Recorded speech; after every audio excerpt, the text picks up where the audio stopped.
Hello guys, nginibingelele phinde ningamukele ku-YouTube channel yethu la sobe senza khona izinto ey'ningi ey'thinta i-IT or okuyi-technology. Okuningi sobe sikwenza ngesiZulu. Namhlanje esizobe sikwenza sobe senza u-HTML. U-HTML okuyi-abbreviation ka-Hypertext Markup Language. Kuningi okwenziwa ngo-HTML kodwa ngicabanga ukuthi kumele siqale ngakho kwi-basic.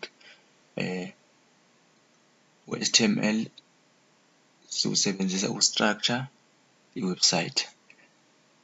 Kule tutorial yethu namhlanje engicabanga ukuthi kumele siqale sikubheke ukuthi yini esizokudinga ukuze sikwazi ukwenza u-HTML wethu from i-basic. Sokudinga okokuqala sizodinga i-text editor okuyila esizobhala khona u-HTML wethu okanye i-code yethu. Maningi ama-text editor akhona. Ukhona u-Notepad uyiwona ophuma ne-Windows uyi-setup. Ungena nje kwi-search bar yakho ubhale Notepad. Akhona no-Notepad plus plus. Kodwa esizosebenzisa njengamanje u-Visual Studio Code. Uma ungenawo ungathayipha ku-Google Visual Studio Code then uwudownload-e, iwona uzokwenza izinto zibe lula.